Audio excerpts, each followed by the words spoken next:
तो अभी हम आगे बढ़ते हैं।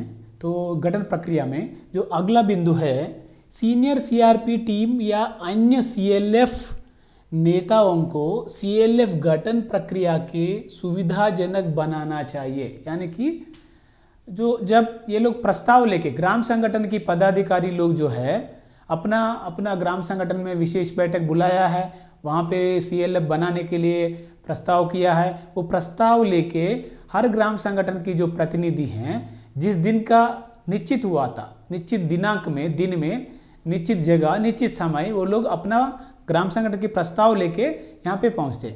पहुँचने के बाद वहाँ पे कोई ना कोई संकुल स्तरीय संगठन बनाने की प्रक्रिया को फैसिलिटेट करना है, यानी कि सुविधादाता जैसा काम करना चाहिए। कोई ना कोई वहाँ पे उसको लीड लेना चाहिए, नेतृत्व करना चाहिए। वो कौन होंगे?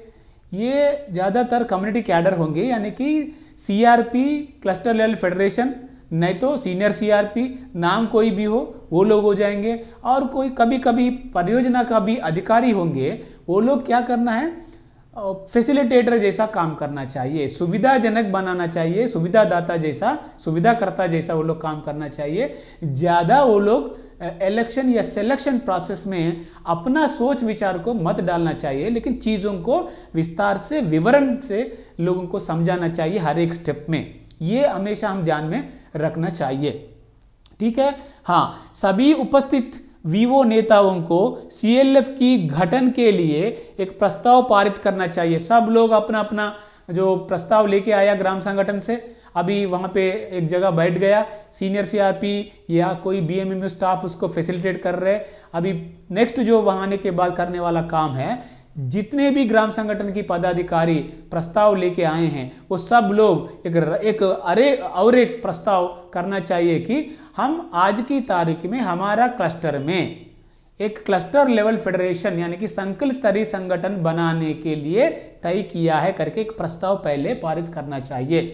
प्रस्ताव करने के बाद अभी गठन प्रक्रिया में दूसरा चरण शुरू हो जाएगा। क्या है?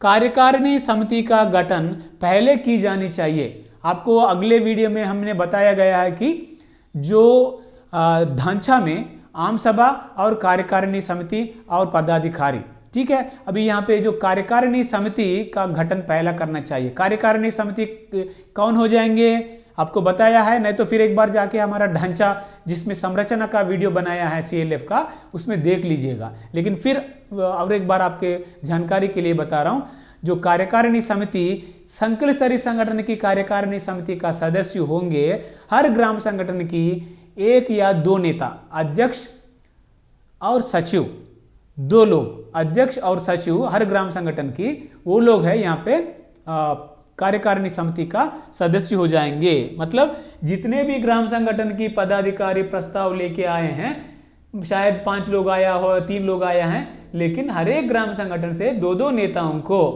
ठीक है, ये पदाधिकारी यानी कि कार्यकारिणी समिति जैसा बनाना चाहिए। मतलब उन लोगों को अलग करके एक एक वीवो से अध्यक्ष और सचिव को आगे बुला के एक जगह बिठाना चाहिए। उनको उस तरीका से संकुल स्तरीय संगठन का कार्यकारिणी समिति का निर्माण हो गया है। मान के चले 10 ग्राम संगठन है, हर एक ग्राम संगठन से अध्यक्ष और सचिव क्लस्टर फेडरेशन का कार्यकारिणी समिति हो जाएंगे। इसीलिए 10 गुना 2 20 लोग कार्यकारिणी समिति हो जाएंगे। ठीक है, कार्यकारिणी समिति का निर्माण वैसा हो जाएगा। उसमें ज्यादा दिक्कत नहीं है, क्योंकि ऑलरेडी ग्राम संगठन का अध्यक्ष कौन है, सचिव कौन है, सब जानते हैं, वही लोग आते हैं। इसलिए हर एक ग्राम संगठन की अध्यक्ष और सचिव को आगे बुलाना है, बिठाना है, तब वो लोग हो जाएगा संकुल स्तरीय संगठन की कार्यकारिणी समिति का निर्माण हो चुका है। ठीक है।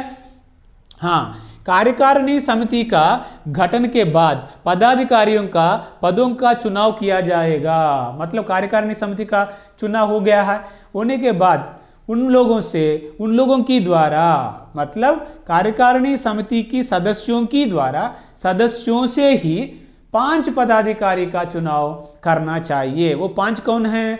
अध्यक्ष, सचिव, कोषाध्यक्ष, उपाध्यक्ष, उप सचिव, ये 5 पदाधिकारी पोजीशंस जो है, जिसका सिलेक्शन ये कार्यकारिणी समिति करना चाहिए। इन पोजीशंस के लिए, ये पदों के लिए कौन लड़ सकते हैं, कौन खड़े हो सकते हैं? सिर्फ कार्यकारिणी समिति का सदस्य ही कर सकते हैं। हाँ, इसमें बात एक है, ये 5 पदों के लिए भी उनमें से अगर हर एक ग्राम संगठन से 2-2 नेता आते हैं ना, एक अध्यक्ष और एक सचिव, लेकिन यहाँ पे 5 पदाधिकारियों का जो जब सिलेक्शन होता है तब सिर्फ अध्यक्ष लोग ही खड़े होना चाहिए, यानी कि अध्यक्ष लोगों को ही पदाधिकारियों में चुनाव करना चाहिए। ठीक है, कोई ना कोई संकलित स्तरीय संगठन की कोई ना कोई पदाधिकारी पोजीशन के लिए अगर कोई उम्मीदवार जैसा खड़े होना है तो वो किसी न किसी ग्राम संगठन का अध्यक्ष होके रहना जरूरी है। इसीलिए ईसी सदस्यों से ही खड़े होना चाहिए और ईसी सदस्यों की द्वारा ही उनका चयन भी सिलेक्शन भी होना चाहिए। ठीक है, पदाधिकारी पहला अध्यक्ष का, दूसरा सचिव का, तीसरा कोषाध्यक्ष का और उपाध्यक्ष का, उप सचिव का, ऐसा बारी बारी में जो चुनाव प्रक्रिया करना चाहिए। ये चुनाव प्रक्रिया कैसे करना आदि विषय के बारे में और एक वीडियो हम बना देंगे आपकी सुविधा के लिए, लेकिन पदाधिकारी का चयन ऐसा कार्यकारिणी समिति के द्वारा कार्यकारिणी समिति सदस्यों से ही करना चाहिए। ठीक है, हाँ, इसमें ध्यान देने वाला बात है, ये 5 पदाधिकारियों में जो राष्ट्रीय ग्रामीण आजीविका मिशन की द्वारा तय किया गया जो एसओपी डॉक्यूमेंट जो है, स्टैंडर्ड ऑपरेटिंग प्रोसीजर की निर्देश के हिसाब से देखा जाए तो अनुसूचित जनजाति और अनुसूचित जाति के लोगों को ये 3 हस्ताक्षर मतलब चेक के ऊपर जो हस्ताक्षर करने वाले पद जो है अध्यक्ष, सचिव, कोषाध्यक्ष में उन लोगों को जरूर जगह देना चाहिए। उनकी बिना हम ये अध्यक्ष, सचिव, कोषाध्यक्ष हम नहीं रखना चाहिए। जरूर उन लोगों को SC ST वर्ग के लोगों को इसमें मौका जरूर देना चाहिए, वो देखना चाहिए। ये एक बात है। दूसरा ध्यान देने वाला बात है, 5 पदाधिकारी जब चुनाव होता है तब सुविधा करता या सीनियर CRP या CLF CRP ये बताना है कि 5 लोग क्लस्टर की अलग अलग कोने से एक एक एरिया से एक एक व्यक्ति आए तो एक एक महिला चुनाव हो जाए तो ये हमारा प्रशासन में बहुत अच्छा रहेगा और हर तरह की समाचार लेन देन में भी अच्छा रहेगा। इसीलिए क्लस्टर की 5 एरिया से 5 लोगों को अलग अलग पोजीशंस के लिए अगर चिन्हांकित किए, अगर इलेक्शन किए तो अच्छा रहेगा। ये भी ध्यान देना, एक SC ST का लेना है, दूसरा 5 को 5 जगह से लेने का भी कोशिश करना जरूरी है। ठीक है, पदाधिकारी का भी कार्यकारिणी समिति का हो गया और कार्यकारिणी समिति के दौरान पदाधिकारी का भी चयन प्रक्रिया हो चुका है। पदाधिकारियों का चुनाव के बाद OB द्वारा शपथ ली जाना चाहिए। जब पदाधिकारी का चुनाव हो जाएगा, होने के बाद उनके द्वारा शपथ लेना चाहिए, यानी कि एक शपथ पत्र रहता है। तो वो शपथ मतलब हम इस पद के लिए इस संकल्प स्तरीय संगठन में हमने चुनाव किया गया है, हम इस संकल्प संगठन के लिए काम करते हैं करके, जो अति गरीब लोगों के लिए काम करते हैं, सामाजिक आर्थिक और अलग अलग तरीके की जो योजना को अच्छी तरीके से चलाते हैं और हम हमारा जिम्मेदारी को सही तरीका से निभाते हैं करके वो लोग शपथ लेना चाहिए। और शपथ लेने के बाद पदाधिकारी चुनाव के बाद EC उपसमिति का गठन करना चाहिए। मतलब अगर मान के चले 15 VO है तो कार्यकारिणी समिति हर एक VO से 2-2 लोग आएंगे तो 30 लोग हो जाएगा संकुल में कार्यकारिणी समिति। 30 लोगों से 5 लोगों का चुनाव पदाधिकारी जैसा हो गया और रह गया 25 लोग। ये 25 लोगों से ये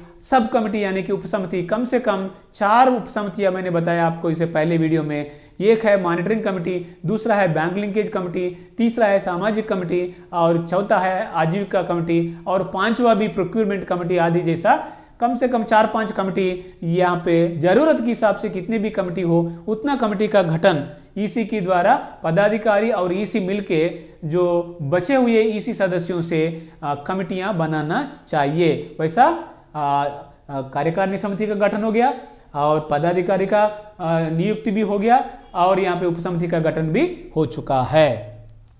और EC को CLF प्रबंधन के लिए सभी महत्वपूर्ण प्रस्तावों को पारित करना चाहिए, यानी कि गठन प्रक्रिया हो चुका है, शपथ भी ले लिया है, उपसमिति का गठन भी हो गया है, तुरंत कुछ जरूरी चीज़ों के बारे में कार्यकारिणी समिति प्रस्ताव करना चाहिए, क्योंकि कार्यकारिणी समिति 15 दिन में एक बार बैठते हैं, नहीं तो महीने में एक बार बैठते हैं। तब तक का ये CLF का काम करना, आगे बढ़ना है तो कुछ इंपॉर्टेंट चीज़ों के बारे में तुरंत प्रस्ताव करना चाहिए। वो चीज़ क्या हो सकता है, ये कि CLF का नाम को तय करना चाहिए, और CLF के नाम के ऊपर कौन सा बैंक में बैंक खाता खोलना चाहते हैं, और CLF के लिए जो प्रबंधन नियम हो, वित्तीय नियम हो या सामाजिक नियम हो, बैठक नियम हो, नियम का बारे में, और कार्यालय कहाँ पे खोलना चाहते हैं और उसका नेम बोर्ड वगैरह, और कर्मचारी यानी कि अकाउंटेंट, लेखापाल और ये कंप्यूटर ऑपरेटर को किसको रखेंगे उसके बारे में, नहीं तो कितना लोगों को हम रखेंगे,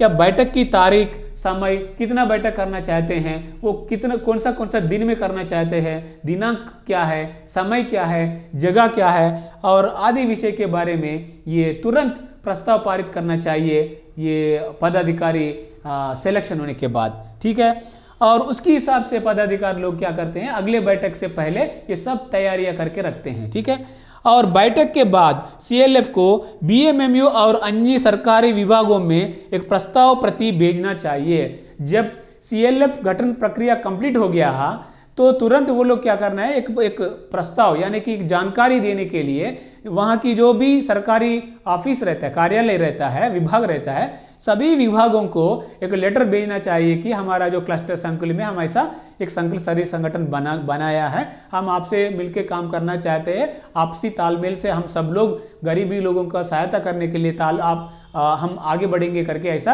आपकी सहायता हम चाहते हैं करके वो लोग एक प्रस्ताव लिख के वो सभी BDO को भेज सकते हैं, और तो तहसीलदार को भेज सकते हैं, पुलिस थाना में भेज सकते हैं, सभी सरकारी विभागों में भी जानकारी के रूप में वो प्रस्ताव भेजना चाहिए। और साथ ही साथ BMMU ऑफिस में भी एक प्रति देना चाहिए, यानी कि ब्लॉक मिशन मैनेजमेंट जो हमारा परियोजना का ऑफिस है उसमें भी एक पत्र देना जरूरी है, और बैंक में भी एक देना चाहिए, वहाँ पे जितने भी कार्यालय रहते हैं सभी कार्यालयों में ये देना चाहिए। और MIS जो होता है, जो DNRLM का MIS में भी उसका डाटा एंट्री करना चाहिए। और जो फाइनल है, वित्तीय लेन देन के लिए CLF के नाम पर एक बैंक खाता खोलना चाहिए। तुरंत जब गठन हो गया, सबको इन्फॉर्मेशन मिल गया, तो पदाधिकारियों में 3 पदाधिकारियों को जो चेक पावर देते हुए, यानी कि अध्यक्ष, सचिव, कोषाध्यक्ष को हस्ताक्षर करने की हक देते हुए नज़दीकी बैंक शाखा में CLF के नाम के ऊपर अकाउंट तुरंत खोलना चाहिए, ताकि जो वित्तीय लेन देन, वित्तीय प्रक्रिया आगे बढ़ते हैं। ठीक है, ये है पूरा संकुल स्तरीय संगठन बनाने का स्टेप्स। इसमें हर एक स्टेप बहुत महत्वपूर्ण है, और एक बार नहीं तो 2 बार आप देख लीजिएगा। कहीं पे अगर आपको डाउट आए तो आप नीचे हमको सवाल करिएगा, हम आपको जवाब देते रहेंगे, लेकिन इसमें कोई भी ऐसी पॉइंट नहीं है जिसको हम नज़रअंदाज कर सकते हैं। ठीक है, अगर मैं बार बार बता रहा हूं, जल्दबाजी में लोगों को बुलाना, बस फटाफट बना देना, छोड़ देना, वैसा नहीं करना है। ये लंबे समय तक रहने वाली चीज़ है, और ये गरीबों के लिए काम करने वाला संस्था है, ये गरीबों के हाथ में रहने वाला है। इसीलिए महिला को हर चीज़ में समझ बनना चाहिए, महिला खुद से समझ के अपना संस्था का निर्माण वो खुद कर सके, ऐसा फैसिलिटेट करना ही सीनियर CRP या CLF CRP हमारा BMM स्टाफ का जिम्मेदारी बनता है। ठीक है, इसीलिए आप इसको टारगेट अप्रोच में मत जाइएगा, प्रोसेस अप्रोच में जाइएगा। इस सारे चीज को ध्यान में रखते हुए एक को आप फील्ड में करिएगा, आपका संकुल स्तरीय संगठन बहुत बढ़िया बन जाएगा। ठीक है, आप भूलना नहीं है, सब्सक्राइब करिए, शेयर करिए, लाइक करिए हमारा SAG ऑनलाइन YouTube चैनल को। Thank you very much. अगले वीडियो से आप फिर से मिलेंगे। Thank you so much.